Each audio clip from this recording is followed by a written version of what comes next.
वली बाबर कत्ल केस का फैसला आ चुका, कातिल भी पकड़ा गया, लेकिन केस से मुंसलिक अफराद की टारगेट किलिंग का सिलसिला नहीं थम रहा।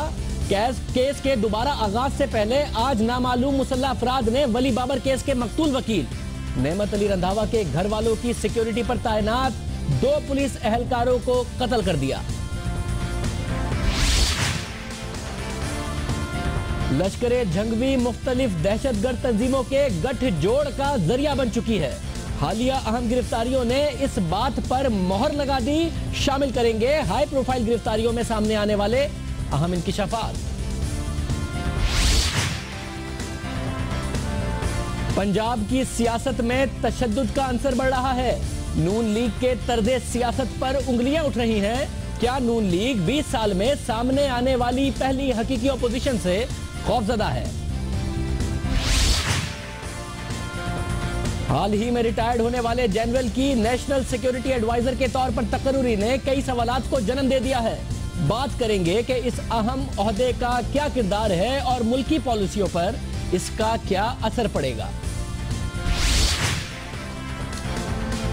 खौफनाक जल्जले को एक दिन गुजर गया, कितनी तबाही हुई, कहां तबाही हुई, मुकम्मल तस्वीर अब तक सामने ना आ सकी। और मुस्तफा कांजू कत्ल केस के तमाम 14 गवाहान मुनहरिफ हो गए, 5 मुल्जिम बरी हो गए। फैसले ने सबको हैरान कर दिया।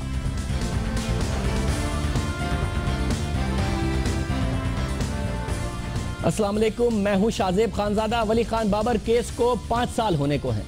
केस का फैसला आ गया, मुल्जिम पकड़ा गया, लेकिन केस से मुंसलिक अफराद की टारगेट किलिंग का सिलसिला अब भी जारी है और इस तरीके से जारी है कि 2 पुलिस एहलकार टारगेट होते हैं। वो पुलिस एहलकार जो वली खान बाबर के वकील रंधावा साहब के की जो फैमिली है उनकी सिक्योरिटी पर तैनात थे, और टारगेट होने के बाद पुलिस खुद क्लूलेस नजर आती है, खुद नहीं बताती नजर आती कि ये पुलिस एहलकार कहां थे, कहां से आ रहे थे, डाकुओं से मुकाबले के बाद आ रहे थे, कहां जा रहे थे। मुख्तलिफ जो पुलिस के सरबराहान हैं मुख्तलिफ लेवल पर, वो मुख्तलिफ बात करते नजर आते हैं। कोई वाज़े मौक़िफ़ आज नहीं नजर आ रहा था। हम आपको बताएंगे कि आज हुआ क्या, एहलकारों को किस तरीके से टारगेट किया गया। नॉर्थ नाज़िमाबाद के इलाके हैदरी में गोलियां लगने से असलम और शाहनवाज नामी पुलिस एहलकार शदीद जख्मी हुए और अस्पताल में दम तोड़ गए। इस बार इन हलाकतों में सबसे अहम बात यह है कि ये दोनों पुलिस एहलकार वली बाबर कत्ल केस के मकतूल प्रोसिक्यूटर नेमतुल्लाह रंधावा के अहले खाना की सिक्योरिटी पर भी तैनात रहे हैं। यानी कि रंधावा साहब को तो खुद थ्रेट्स थे ही जब से उन्होंने कमिट किया था कि वो ये केस लड़ने के लिए तैयार हैं, बल्कि उनके अहले खाना को भी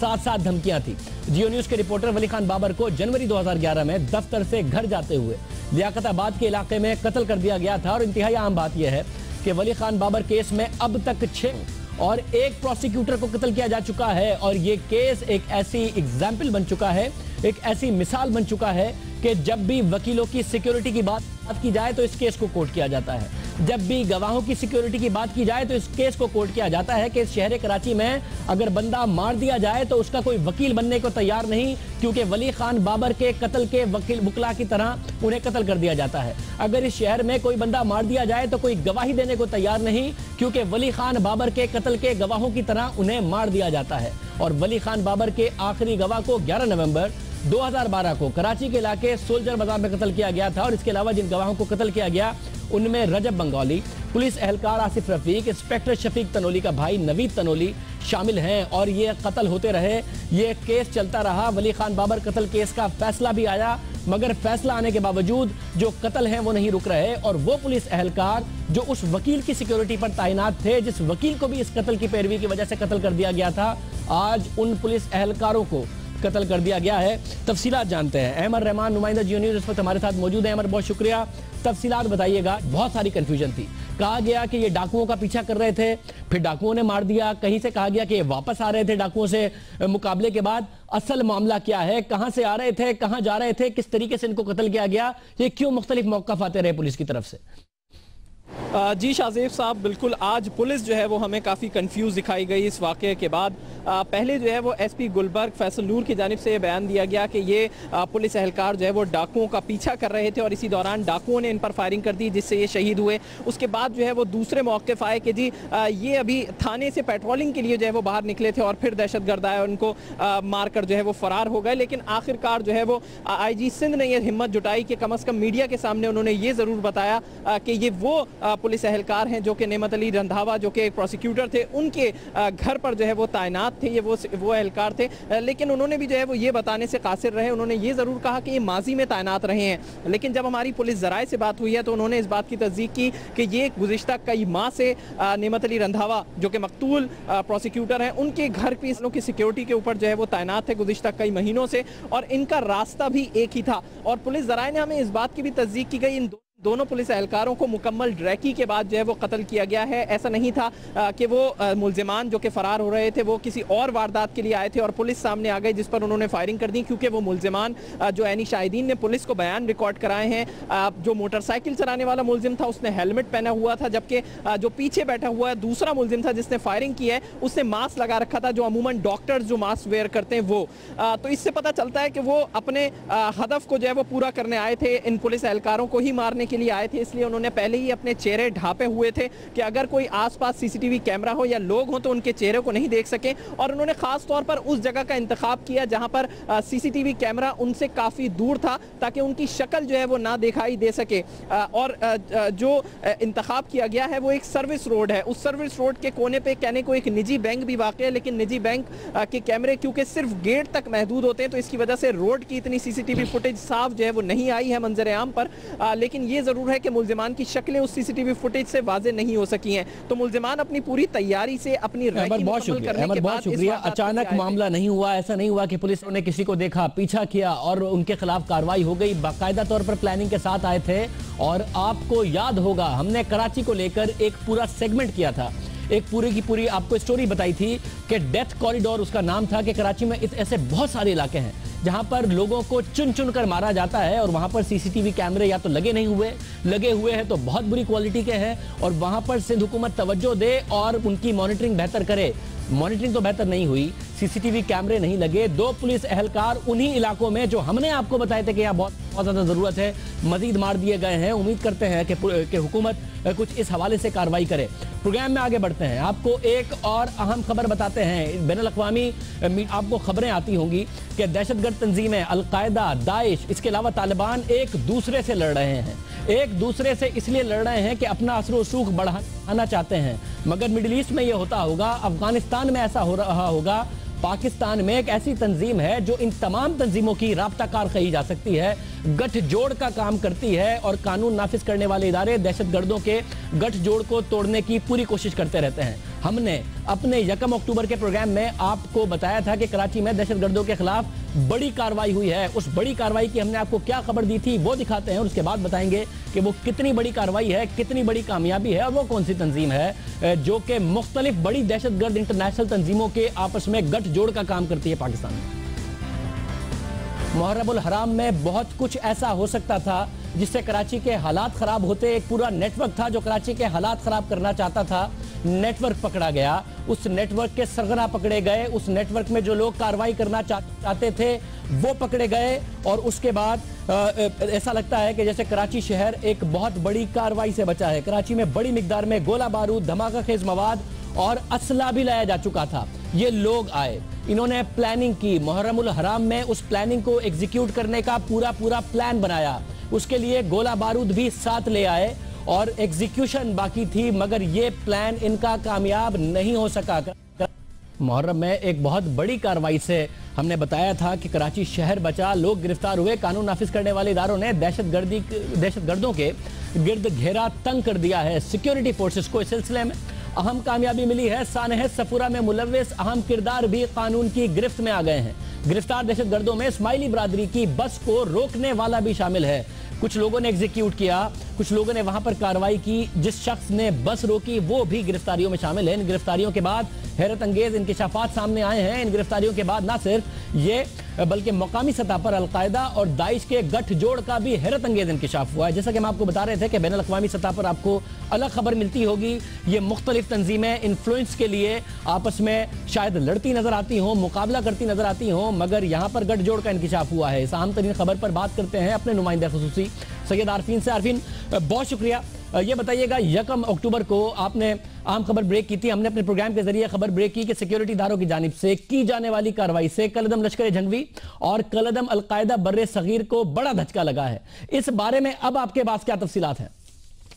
शाहजेब, हम इस तमाम तफसीलात से तय बतय अपने नाज़रीन को इस पर्दा उठाते रहेंगे, उनको आगाह करते रहेंगे। अभी जो मेरे पास इस वक्त मालूमात हैं उसके मुताबिक, जैसे कि हमने बताया था कि कलदम लश्कर झंगवी को बहुत बड़ा धचका लगा है। उसकी पहली इतला जो अब सामने आई है हमारे पास, उसके मुताबिक कलदम लश्कर झंगवी के नईम बुखारी ग्रुप के सरगना अताउर रहमान उर्फ नईम बुखारी के अहम तरीन साथी सुहेल उर्फ मुन्ना को हिरासत में ले लिया गया है। उससे बड़ी तादाद में असलाह भी बरामद हुआ है। नईम उर्फ सुहेल उर्फ मुन्ना के बारे में बताया जाता है कि ये बहुत ख़ास दहशतगर्द था और बहुत करीबी समझा जाता है नईम बुखारी के, जो कि इस वक्त डिस्ट्रिक्ट सेंट्रल और दीगर जो कराची के अहम इलाके हैं वहाँ पे फ़िरका वाराना दहशतगर्दी की जो बड़ी वारदातें की गई हैं उसके अंदर ये उसका मास्टरमाइंड था, प्लान करने में शामिल था और बाज़ औक़ात के मौके पर भी मौजूद रहा है। 1 मई को गुलशन हदीद के इलाके में DSP अब्दुल फतेह सांगरी को निशाना बनाया गया। इस वाक़े में उनके ड्राइवर, उनका गनमैन भी शहीद हो गए थे। उस मुकाम पे सुहेल उर्फ मुन्ना मौजूद था अपने दीगर साथियों के साथ। ना सिर्फ DSP सांगरी को उसने निशाना बनाया बल्कि इसके अलावा कराची में दीगर 8 पुलिस एहलकारों को मारने में सुहेल उर्फ मुन्ना शामिल रहा है। बहुत अहम कामयाबी है जो कि दहशतगर्दों के हवाले से हासिल की गई है सिक्योरिटी फोर्सेस के इदारों की जानिब से। इतलात हैं आरफीन, ये भी बता दीजिएगा कि इतलात हैं कि सानह सफूरा के दहशतगर्द को भी गिरफ्तार कर लिया गया है जिसने सानह सफूरा में इस्माइली बरादरी की बस को रुकने का इशारा किया था। इस बारे में आप कौन कौन सी अहम खबर है आपके पास, अगर आप बताना चाहें? शाहजेब, वो बदनसीब बस जिसको रोका गया और फिर उसके अंदर औरतों समेत दीगर जो वहाँ पे मर्द मौजूद थे उनको निशाना बनाया गया है। ताहिर आज जो कि उस गिरोह का सरगना था जो कि जिसने ये दहशतगर्द कार्रवाई की, उसकी GIT रिपोर्ट बताती है कि दहशतगर्दों ने जिन लोगों ने रोका वो पुलिस की वर्दी पहने हुए थे और जो पहने हुए वर्दी जो अशखास थे उनके नाम, एक का नाम मिस्त्री पठान और दूसरे का नाम अब्दुल्ला मंसूरी था।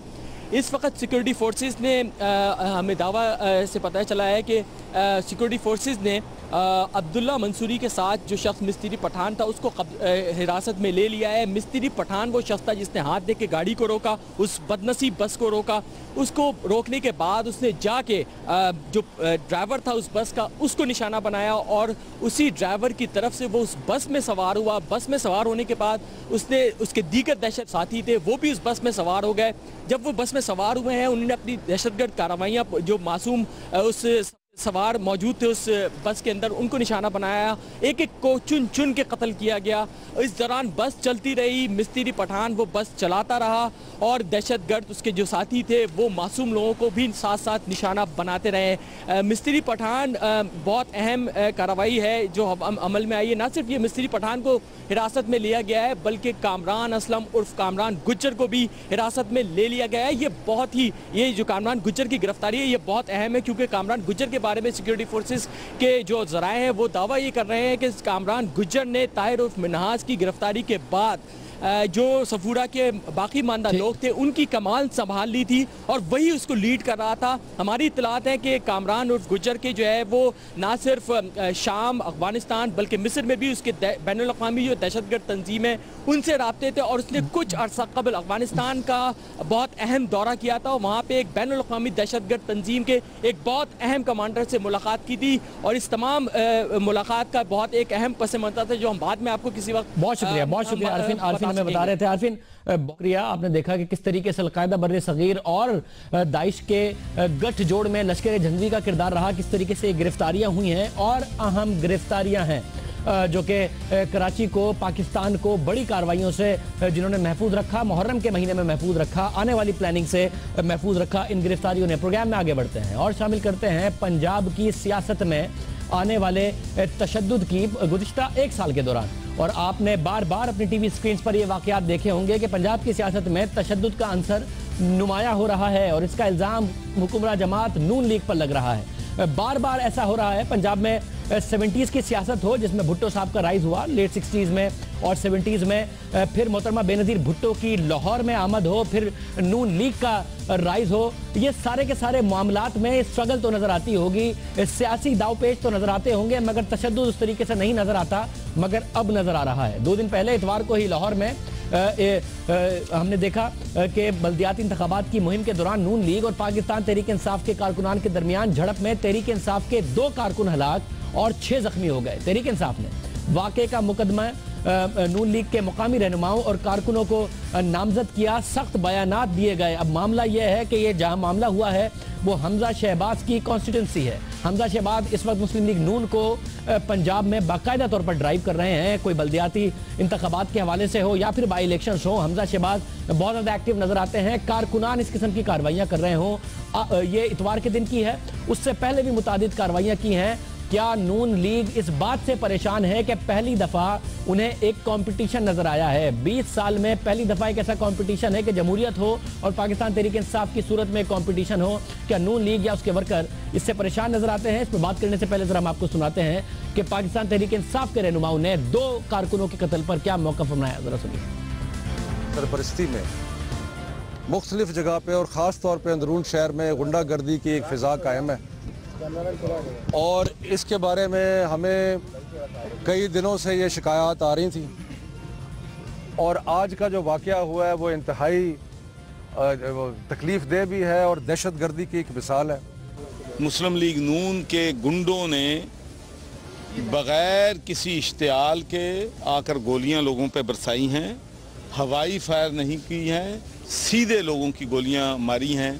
असल में ये खौफ व हरास लोगों में पैदा करना चाहते हैं, लोगों को डराना चाहते हैं कि हम तुम्हें कत्ल भी कर सकते हैं और तुम्हें कत्ल करने के बाद हमारा कोई कुछ बिगाड़ भी नहीं सकता, इसलिए हमारे ताबे हो जाओ, हमारी अतायत करो, वरना तुम्हारे साथ ये सलूक होगा। ये नया रंग है पंजाब की सियासत का और इल्ज़ाम लग रहे हैं नून लीग पर, जिस पर आम तौर पर इस किस्म के इल्ज़ामात नहीं लगते। पंजाब की सियासत में इस किस्म के इल्ज़ामात नहीं लगते और ये कोई पहला वाक़या नहीं है जिसका इल्ज़ाम नून लीग की हुकूमत पर लग रहा है। 17 जून 2014 को सानह मॉडल टाउन का वाक़या हुआ तो वहां भी इंतजामिया की जानिब से ताकत के बेजा इस्तेमाल और इसमें लोगों की अमवात का इल्ज़ाम शहबाज शरीफ की हुकूमत खासतौर पर वजीर कानून राना सनाउल्लाह पर लगा। इसी वाक़े के दौरान गुल्लू भट्ट का मुतनाज़ किरदार भी सामने आया जिसका ताल्लुक नून लीग से जोड़ा गया। फिर गुज़िश्ता साल ही अगस्त में गुजरावाला में पाकिस्तान तहरीक इंसाफ के आज़ादी मार्च पर हमला करने के इल्ज़ाम में मुस्लिम लीग नून के रुकन सूबाई असेंबली इमरान खालिद भट्ट के भाई सलमान खालिद और कौमी भट्ट पर इल्ज़ाम लगा। इसके बाद 8 सितंबर को और 8 दिसंबर को फैसलाबाद में तहरीक इंसाफ की हड़ताल के दौरान घंटा घर चौक पर पाकिस्तान तहरीक इंसाफ के कारकुनान और नून लीग के कारकुनों में तसादम हुआ, जिसके नतीजे में तहरीक इंसाफ का एक कारकुन हलाक और मुतादिद सियासी कारकुनान जख्मी हुए। तहरीक इंसाफ की जानिब से राना सनाउल्लाह, उनके दामाद शहरियार और वजीर मुमलिकत आबिद शेर अली पर इल्ज़ाम लगाया गया। रवा माह इन्हें 122 लाहौर में ज़िमनी इलेक्शन मुहिम के दौरान पाकिस्तान तहरीक इंसाफ और पाकिस्तान मुस्लिम लीग नवाज के कारकुनान के दरमियान झड़पें होती रही और 17 सितंबर को लाहौर में UC 124 गड़ी शाहू से जनरल काउंसलर के उम्मीदवार अब्दुल गफ्फार के कत्ल का इल्ज़ाम भी नून लीग पर लगा। हम ये बिल्कुल नहीं कह रहे कि इन तमाम वाक़यात में शहबाज शरीफ हुकूमत मुलव्विस है, मगर एक बात तो इस तमाम वाक़यात से वाज़ेह होती है कि इस तरह के वाक़यात जो हो रहे हैं इसका ना तो सद्देबाब किया गया, ना ही अपने कारकुनों को इस तरीके से सख्त सज़ा दी गई कि आइंदा ये वाक़यात ना हो। और नून लीग पर बार बार ये इल्ज़ामात लग रहे हैं। ज़हीम कादरी साहब इस वक्त हमारे साथ मौजूद हैं। ज़हीम कादरी साहब बहुत शुक्रिया। ज़हीम कादरी साहब, आप हो नून लीग के दूसरे सीनियर रहनुमा हो, आप लोगों ने मारे खाई हैं, डिक्टेटरशिप के खिलाफ लड़ा है, तमाम चीज़ें की हैं, जमहूरियत के लिए लड़ा है। कभी ये इल्ज़ाम नहीं लिया आप लोगों ने कि कातिल हैं, नून लीग की सियासत में कत्ल का अंसर है, पुलिस को कत्ल वगारत के लिए इस्तेमाल करते हैं? क्या पहली दफ़ा जब कंपटीशन पैदा हुआ है तहरीक इंसाफ की सूरत में नून लीग बर्दाश्त नहीं कर पा रही, कत्ल हो रहे हैं, डायरेक्ट आप लोगों पर इल्ज़ाम लग रहे हैं? नहीं, मेरे ख्याल में शाहजेब, मैं ये अर्ज़ करना चाहता हूँ कि जो इल्ज़ाम लगाने वाले हैं उनकी अहमियत के बारे में भी ज़रा देख लीजिए कि वो जो इल्जामात लगा रहे हैं उनमें कितनी सच्चाई है। ये जो नईम साहब, मसला ये है कि अगर उनके पास 2 लाशें ना हो तो मैं उनके इल्जामात की सच्चाई पर गौर करूं। फैसलाबाद, लाहौर लाशें लेकर इल्जामात लगा रहे हैं आपके ऊपर। अर्ज ये है कि लाहौर के जिस वाक़े का आप ताज़ा तरीन वाक़े का जिक्र कर रहे हैं उसमें सियासी मुखालफत जो है वो पसेपुश थी, जाती दुश्मनी जो पिछले 30 साल से चल रही थी ये उसका शाखसाना था। जिधर से फायर हुए पीपीटीआई को भी पता है और जो रिएक्शन आया वो गलत था। कारकुन कत्ल, देखे कत्ल है, चाहे वो मेरा कोई आदमी करे या किसी और का करे, उन लोगों को गिरफ्तार किया गया। आप देखें कि वो लोग जिन्होंने फैसलाबाद में काम किया उनके साथ उनको न सिर्फ गिरफ्तार किया गया, they are all behind bars. Problem कहां है कि जब आप किसी के साथ सियासी जंग लड़ रहे होते हैं तो सियासी इल्जामात जलसों में तो अच्छे लगते हैं, लेकिन आपने एक ट्रेनिंग दे दी है अपने लोगों को कि वो सर चढ़ के बोल रहे हैं एक दूसरे के। आपके लोगों के घरों में घुस जाते हैं, जाते हुए ज़ईम कादरी साहब, अगर कोई सर चढ़कर बोल रहा है तो आपके कारकुनान बजाय इसके कि सर चढ़कर बोले हैं। सर फैसलाबाद का वाकया सारी दुनिया ने देखा, टीवी स्क्रीन पर देखा गया, पोमीबट का वाकया सबने देखा, लाहौर में। अब मसला ये बंदे आपके नहीं मरे, बंदे पाकिस्तान तहरीक इंसाफ के मरे हैं और वो प्रोटेस्ट कर रहे हैं। और आप जिस वक्त रवैया दिखा रहे हैं इससे आप अपने कारकुनों को इनकरेज कर रहे हैं कि कोई और वाकया था। गड़ी शाहू में नहीं, मैं बिल्कुल इनकरेज नहीं कर रहा। गड़ी शाहू में जो कत्ल हुआ वो पाकिस्तान मुस्लिम लीग नून का उम्मीदवार था बराए चेयरमैन, उसके खानदान ने सपोर्ट किया 122 में हमें, और उन तमाम कातिलों को विद इन 48 आवर्स गिरफ्तार किया गया। ये तो बड़ी सिंपल बात है, वो आज भी जेल में है। आप उनके घर बाइक ले जाइए, उनसे पूछ लीजिए कि क्या जिन लोगों पर तुमने इल्जाम लगाया था, जिन्होंने वो गोली चलाई थी, क्या वो जेल में हैं? तो वो जेल में मगर ज़ईम काजी साहब एक सवाल पैदा होता है, सिर्फ एक सवाल पैदा होता है, जब खुद हुकूमत पर और शहबाज शरीफ साहब के रवैये पर ये इल्जाम लगे कि जी ये वो हुकूमत है जो आज़ादी मार्च से पहले, उन्होंने आज़ादी मार्च नाम रखा था, मॉडल टाउन में 14 कत्ल हो जाते हैं, उसका इल्जाम हुकूमत पर लगता है, वजीर आजम और वजीर आला नामजद होते हैं। जब ये रवैया कारकुन देखें कि जी हमारी पार्टी के लीडरान रियासती मशीनरी को ओपोनेंट्स के खिलाफ इस्तेमाल करते हैं, तो कारकुनों को क्या ढील नहीं मिलेगी कि इस किस्म के वाकयात करें, छूट नहीं मिलेगी किस किस्म के वाकयात करें? मैं आपकी इस स्टेटमेंट से इख्तलाफ करता हूं और वाज़े तौर पर यह बताना चाहता हूं कि JIT की रिपोर्ट पढ़ लीजिए। उसके बाद वो तमाम पुलिस एहलकार जो इसमें मुलव्विस थे वो जेल में हैं, उनका चालान पेश किया जा चुका है दहशतगर्दी की अदालत में। वो तमाम मामलात देखिए, हमने तो रख दिया था कि आइए और इसका हिस्सा बन जाइए। अब अगर मुद्दई ये कहे कि मुझे एतबारी किसी पे नहीं है, चाहे वो ISI के लोग हों, MI के लोग हों, IB के लोग हों, और JIT बने और उस JIT रिपोर्ट के आपको बारहा ये अर्ज की जाए कि आइए इसमें शामिल हो जाइए। और कौन सा ऐसा पुलिस एहलकार है जिसका इस वक्त 9 के करीब पुलिस एहलकार जो है वो जेल में है इस केस में, उनका चालान भी पेश किया जा चुका है दहशतगर्दी की अदालत में। तो देखिए शाहजेब इल्जाम लगाकर जब आपको ये ज़ईम साहब ये जो 2 हलाकतें हैं, ताकत के साथ इसके लिए आप पाकिस्तान तहरीक इंसाफ को क्या यकीन दहानी करा सकते हैं? और आपके चाहे 2 कारकुनान हो, जाहिर ये तो नहीं कहा जा सकता कि क़यादत के कहने पर ये हो रहा है, बिल्कुल ना हम ये कह रहे हैं, मगर कारकुनान अपने आप को कंट्रोल करें और इस किस्म के वाकयात ना हो, इसके लिए आप क्या मेक श्योर करेंगे? जी, मोहम्मद शहबाज शरीफ साहब ने बाकायदा ये बयान, में आज भी उस मीटिंग में मौजूद था, यहां पर यह कैटेगोरिकली कहा गया है कि चाहे वो ज़ईम कादरी हो, चाहे वो कोई और हो, किसी का हल्का हो, कहीं भी जो ज्यादती करेगा इस सिलेक्शन को फेयर, फ्री और तशद्दुद से पाक बनाने की जिम्मेवारी गवर्नमेंट ने ली है। इंशाअल्लाह अज़ीज किसी के लिए माफी नहीं होगी। कोई भी शख्स चाहे वो PMLN से हो या किसी भी सियासी जमात से, उसको यह हक हासिल नहीं है कि वो किसी को कत्ल करे। एक कत्ल पूरी इंसानियत का कत्ल है। मैं मकतूलों के साथ हूं, शहबाज शरीफ साहब मकतूल के साथ हैं, और वो तमाम लोग गिरफ्तार हो चुके हैं जो नामजद थे उस FIR में। बहुत शुक्रिया इनका। ये सब अपने कारकुनों को वाज़ेह मौक़िफ़ दे रहे थे कि इस किस्म की कोई चीज़ बर्दाश्त नहीं की जाएगी। मकतूलों के साथ हैं, हुकूमत मेक श्योर करेगी कि उनको सजाएं मिलें जिनकी तरफ से कार्रवाई की गई है। प्रोग्राम में एक ब्रेक शामिल करते हैं और उसके बाद हम ज़ल्ज़ले के हवाले से कुछ ऐसी चीज़ें आपको दिखाएंगे जो शायद आपकी नज़र से ना गुजरी हो। और हामिद मीर साहब इस वक्त मुख्तलिफ इलाकों में हैं, क्या देख रहे हैं उनसे भी बात करेंगे एक ब्रेक के बाद।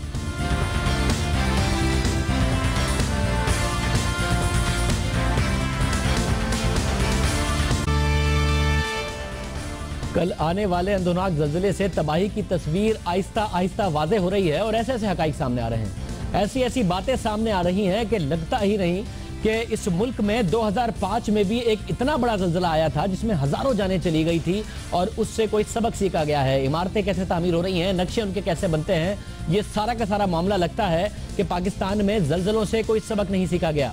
जहाँ बहक अफराद की तादाद अभी भी बढ़ती जा रही है और NDMA के मुताबिक ज़लज़ले से मुल्क में अब तक 248 अफराद लुक़मा अजल बन चुके हैं। खैबर पख्तूनख्वा सबसे ज्यादा मुतासिर हुआ है, यहाँ ज़लज़ले से 202 अफराद जाँ बहक हो चुके हैं और उसके बाद फाटा में ज्यादा तबाही आई। गिलगित बल्तिस्तान के पहाड़ी इलाके भी तबाही से महफूज न रहे। पंजाब और आज़ाद कश्मीर भी ज़लज़ले से वहाँ भी हलाकतें हुई लेकिन बड़ी तबाही नहीं आई, जबकि सिंध और बलूचिस्तान ज़लज़ले की तबाही के असरात से महफूज रहे। ज़लज़ले से मुल्क भर में 4392 घर भी मुतासिर हुए।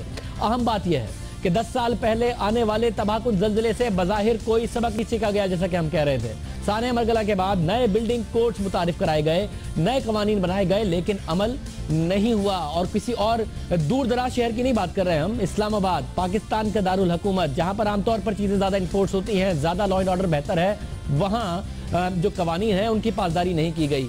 और वफाकी दारुल हुकूमत इस्लामाबाद में इन फैसलों की संगीन खिलाफ वर्जी होती रही और हुकूमती एहलकार खामोश रहे या फिर मिले रहे। यही वजह है कि कल आने वाले ज़लज़ले से वफाकी दारुल हुकूमत की 4 बुलंद इमारतों को भी नुकसान पहुंचा और इमारतें तामीर करने से मुताल्लिक कवानीन में अहम खामी का भी इंकिशाफ हुआ।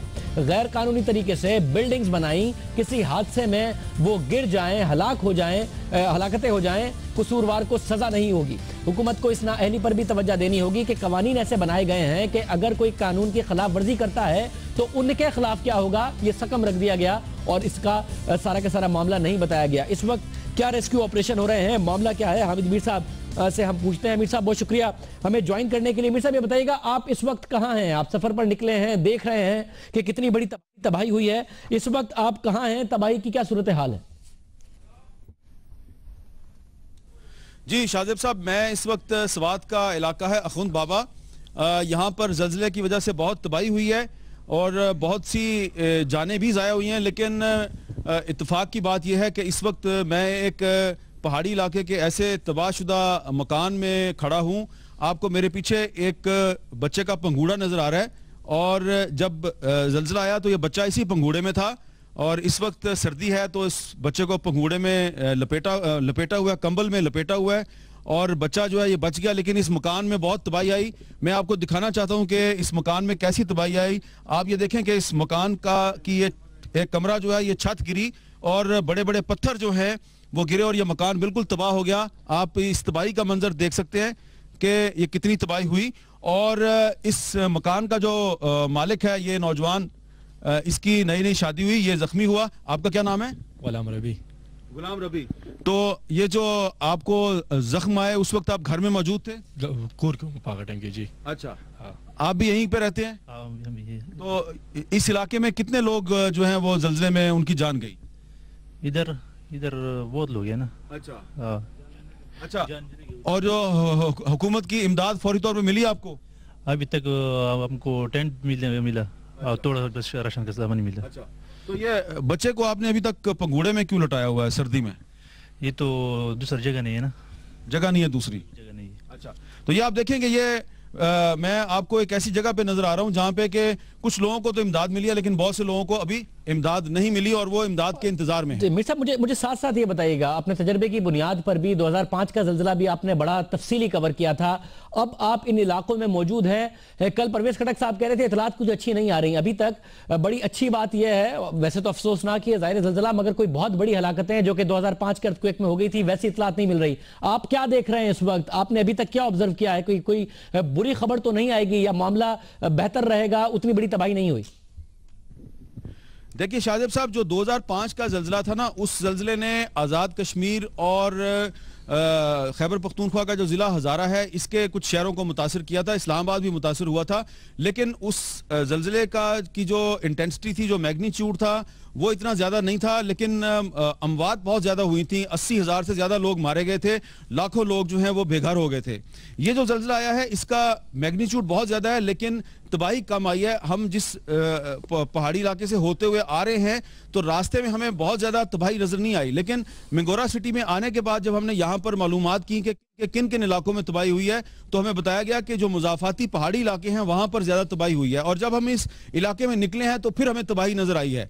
आप अगर मेन रोड पे सफर करेंगे तो मेन रोड पर आपको तबाही नजर नहीं आएगी, लेकिन जो यहाँ के मुजाफाती इलाके हैं और जो दूर दराज पहाड़ी इलाके हैं वहां पे जो गांव हैं वहां पे काफी तबाही आई है। और इसी तरह का ये इलाका खुद बाबा है जहां पर मैं मौजूद हूं। यहाँ पे 35-36 के करीब मकान बिल्कुल तबाह हो गए हैं, कुछ अमवात भी हुई हैं और बहुत से लोग जो हैं अभी पहाड़ी इलाकों से उतर के नीचे आ रहे हैं और नीचे आके इंतजामिया को बता रहे हैं कि घर तबाह हो गए हैं। बहुत शुक्रिया मीर साहब, बहुत शुक्रिया आमिर साहब कि इस वक्त क्या हाल है। प्रोग्राम में एक ब्रेक शामिल करते हैं और उसके बाद आपको बताएंगे कि शायद आपको लगता हो दुनिया में कहीं नहीं होता होगा मगर पाकिस्तान में होता है। एक कत्ल हो, 14 साल बच्चे का हो और वो कत्ल और उसके 14 गवाह और उसका मुद्दई मुकर जाए, जो बयान दे मुकर जाए और कातिल जिसको सारी दुनिया ने नेशनल टीवी पर देखा वो बरी हो जाए। पाकिस्तान में आज हुआ है, इस पर बात करेंगे। और एक और खबर पर, क्या नेशनल सिक्योरिटी के मामलात में हुकूमत कमजोर हो रही है या फिर हकीकत पसंदी का मुजाहरा कर रही है, दोनों पे बात करेंगे एक ब्रेक के बाद।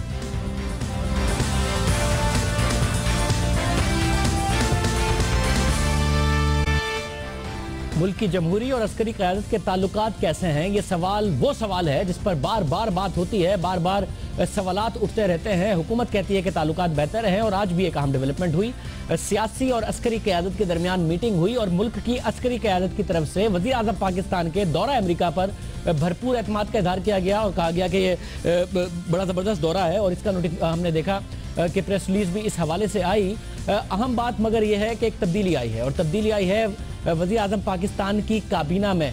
2 ओहदे थे सरताज अजीज साहब के पास, एक था मुशीर बराए खारजा उमूर और एक था नेशनल सिक्योरिटी एडवाइज़र का, और अब जो दूसरा ओहदा नेशनल सिक्योरिटी एडवाइज़र का है वो रवा माह जा रहा है। पाक फौज से अभी 4 अक्टूबर को रिटायर होने वाले core commander Quetta lieutenant general retired Nasir Khan Janjua की तरफ।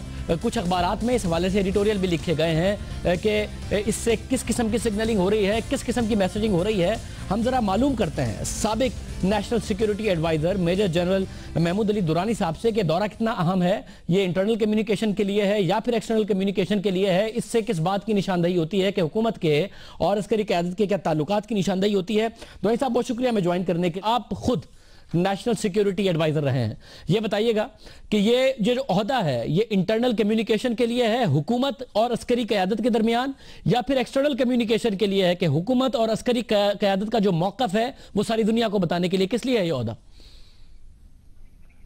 दोनों। ये जो एक अंडरस्टैंडिंग है ना नेशनल सिक्योरिटी की, पाकिस्तान में ये अंडरस्टूड नहीं है। नेशनल सिक्योरिटी के ये सारे कंपोनेंट होते हैं, ये foreign policy, defence, internal policy, finance, सारी उसके कंपोनेंट हैं।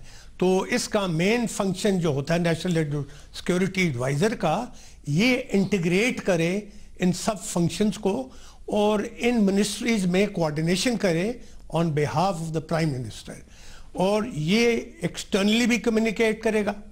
सो दोनों फंक्शंस है ये। खाली एक्सटर्नल कम्युनिकेशन के लिए मैं इंटरनल एक्सटर्नल दोनों पे बात कर लेता हूं। एक्सटर्नल के लिए तो वजीर आजम का मौक़िफ़ बताने के लिए, जमहूरी हुकूमत का मौक़िफ़ बताने के लिए वजीर खारजा हैं, तो क्या ये मिलिट्री एस्टैब्लिशमेंट का मौक़िफ़ बताने के लिए अगर एक्सटर्नल कम्युनिकेशन की सिर्फ बात करें? नहीं नहीं नहीं, ये बात गलत है। जो फॉरेन मिनिस्टर है उसके फंक्शन रहेंगे, जो इंटीरियर मिनिस्टर है उसके फंक्शन रहेंगे, डिफेंस एस्टैब्लिशमेंट और आर्मी के फंक्शन रहेंगे, वो खुद करेंगे। ये इंटीग्रेट और कोऑर्डिनेट करेगा on behalf of the prime minister. मतलब है खाली फॉरेन ऑफिस आजकल के ज़माने में काफ़ी नहीं है, क्योंकि अभी फॉरेन पॉलिसी में फाइनेंस भी आता है, इंटरनल सिक्योरिटी भी आती है, सारी चीज़ें उसका हिस्सा है। अच्छा, मगर पाकिस्तान के हालात को देखते हुए 2 किस्म के हालात, एक तो पाकिस्तान की सिक्योरिटी के हालात हैं जिसमें एक रिटायर्ड जर्नल का, जो रिसेंटली रिटायर्ड है, उस जर्नल का लगना कितना अहम है। एक तो सिक्योरिटी के हालात देखते हुए और फिर जो डेमोक्रेसी के हालात हैं उसमें जो मुख्तलिफ कयास सराइयाँ होती रहती हैं, हमने देखा मुख्तलिफ एडिटोरियल लिख दिए गए हैं। इन हालात को देखते हुए एक रिटायर्ड फौजी का, ना कि एक सिविलियन का, इस ओहदे पर लगना और जो कि बिल्कुल अभी रिटायर हुए, कितना अहम है? जी नहीं, ये बहुत अच्छी पॉइंट है आपकी इधर सिविलियन भी हो सकता था। हिंदुस्तान में ज़्यादातर सिविलियन होते हैं, या फॉरेन ऑफिस के होते हैं, या पुलिस के होते हैं। पाकिस्तान की जो एनवायरनमेंट है आज अगर आप देखें तो ये जो जंग चल रही है हमारी टेररिज्म की, इसमें जो सबसे बड़ा इंपॉर्टेंट हिस्सा है वो फौज का है। तो इसलिए फौज का रिप्रेजेंटेटिव अगर हो, और मुझे उम्मीद है और यकीन है कि ये आर्मी चीफ की मर्जी से ये साहब सेलेक्ट हुए हैं, तो फौज की इनपुट बहुत ज़रूरी है। तो वो एक फौजी बेहतर समझता है, मगर उसका काम खाली फौज के साथ लेजॉन नहीं करना, उनका काम है फाइनेंस के साथ भी, इंटीरियर के साथ, फॉरेन ऑफिस के साथ भी। दुरानी साहब बहुत शुक्रिया। दुरानी साहब हमारे साथ मौजूद थे, खुद नेशनल सिक्योरिटी एडवाइजर रहे हैं और कह रहे थे कितना अहम है ये ओहदा, और पाकिस्तान के हालात को देखते हुए अगर एक रिसेंटली रिटायर्ड जर्नल को लगाया गया है ये भी कितना ज़्यादा अहम है। और मुख्तलिफ मिनिस्ट्रीज़ के दरमियान, फिर जो पाकिस्तान की अस्करी और सिविलियन क़यादत है उसके दरमियान, और फिर इन दोनों का की कोऑर्डिनेशन के बाद जो एक्सटर्नल कम्युनिकेशन है उस सब के लिए ये बहुत ही अहम ओहदा है। प्रोग्राम एक ब्रेक शामिल करते हैं और उसके बाद जिक्र करेंगे एक ऐसे कत्ल का जिसको आप सब ने देखा। आप सब चाहते थे कि जैन को इंसाफ मिले, 14 साल जैन को इंसाफ मिले, मगर जिन पर इल्ज़ाम था कत्ल का और जो गवाह थे, जो मुद्दई थे, क्या मामला हुआ इस बताएंगे आपको एक ब्रेक के बाद।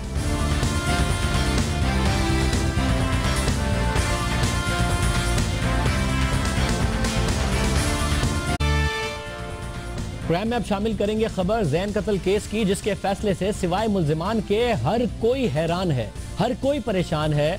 केस के तमाम 14 गवाहान के मुनहरिफ होने और मुद्दई के इब्तिदाई बयान वापस लेने के बाद, यानी कि गवाह भी मुनहरिफ हो गए, जो मुद्दई था उसने भी अपना पूरा का पूरा मुकदमा वापस ले लिया, तो जैन कत्ल केस के मरकजी मुल्जिम मुस्तफा कांजू को आज इंसदाद दहशतगर्दी की अदालत ने 4 साथियों समेत बरी कर दिया। और जरा हिस्ट्री उठा के देखिए पंजाब में इंसदाद दहशतगर्दी के मुख्तलिफ मुकदमात की, और देखिए कि कितने ऐसे कत्ल के मुकदमात हैं कि 6 महीने के अंदर फैसला हो गया हो और मुल्जिम बाहर आ गया हो और मामला इस तरीके से खत्म हो गया हो। एक 62 शख्स एक बार फिर कानून की जद से आजाद हो गया। और लगता है कि कांजू का जो केस है इसमें उन्होंने शाहजेब खान मर्डर से बाकायदा तौर पर सीखा और बहुत कुछ सीखा कि अगर इंसदाद दहशतगर्दी की शिकें लगी हों तो फिर सुलह करने की जरूरत नहीं है, बल्कि मामला इस तरीके से निपटाने की जरूरत है कि मुद्दई को अपने मुकदमे से फिरा दो, जो गवाहों ने बयानात दिए हों उन गवाहों को पीछे हटा दो।